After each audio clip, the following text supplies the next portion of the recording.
Hello दोस्तों, मैं प्रदीप सिंह एक बार फिर से आपका ट्रिपल पी नॉलेज में बहुत बहुत स्वागत करता हूं। दोस्तों, आज का जो टॉपिक है कि देवराज इंद्र को आखिर देवराज क्यों नहीं होना चाहिए, उसके बारे में विस्तारित बताऊंगा। देवराज की उन गलतियों के बारे में बताऊंगा जिसको सुन करके आप भी आश्चर्यचकित हो जाओगे कि आखिर ऐसी ऐसी गलतियां की हैं देवराज ने। आपको कुछ उदाहरण देता हूँ उनकी गलतियों के कि उन्होंने किसी की पत्नी का हरण किया, किसी दूसरी की पत्नी के साथ सेक्स संबंध बनाए, किसी दूसरे के ऊपर अपना प्रकोप दिखाया, गुस्सा दिखाया, किसी दूसरे बंदे से धोखे से किसी चीज़ को प्राप्त किया। बहुत सारी ऐसी गलतियाँ।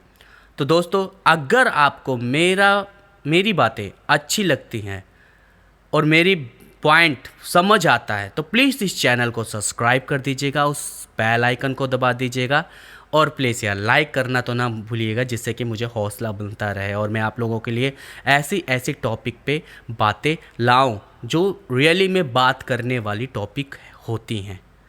ठीक है, तो आइए शुरू करते हैं।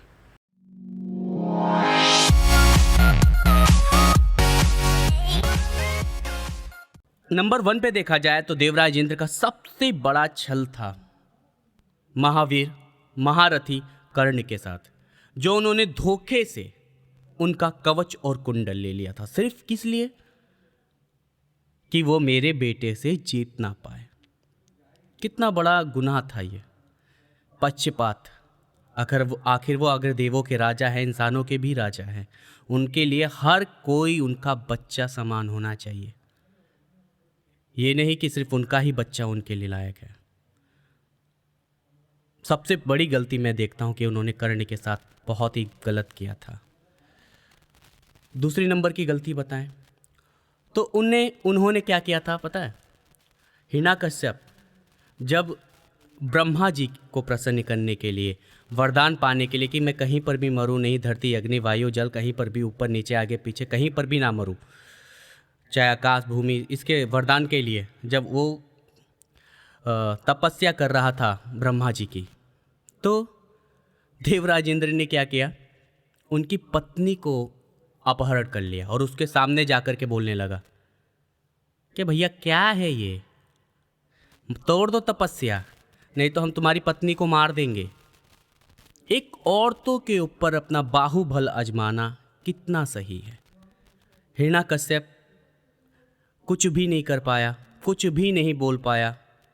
वो बेचारा तपस्या में लगा रहा, लेकिन वहाँ पर गुस्से का घूंट पी कर के रह गया। देखा जाए तो ये भी बहुत बड़ी गलती है कि हिरण्यकश्यप की पत्नी को अपहरण कर लिया और फिर उसी को अपहरण करके मारने की धमकी एक महिला को देने लगा। कितना बड़ा सत्य काम है। और तीसरा चीज़ देखा जाए तो जब भगवान श्री कृष्ण का जन्म हुआ था द्वापर युग में, तो वहाँ के ऋषि लोग इंद्रदेव की पूजा किया करते थे।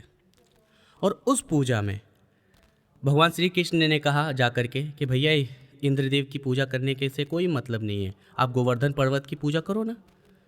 इस बात से भी उनको गुस्सा आ गया और वो उन लोगों के ऊपर अपना प्रकोप दिखाने लगे, भगवान श्री कृष्ण के ऊपर। वो बारिशों पे बारिश, बारिशों पे बारिश, कितना सही था। इनको ये नहीं पता था कि एक भगवान है, क्या नहीं है, क्या करना चाहिए क्या नहीं करना चाहिए उन्हें।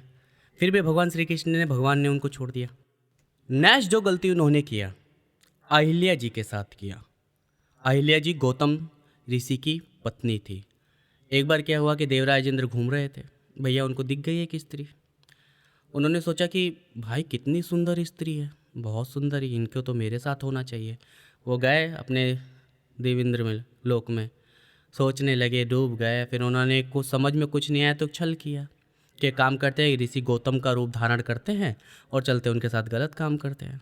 और वो गए और अपनी मनोकामना में पूर्ण भी हुए। ऋषि गौतम की पत्नी अहिल्या जी उनको पहचान नहीं पाए, उनके साथ जो चाहिए वो करना था वो सब किया।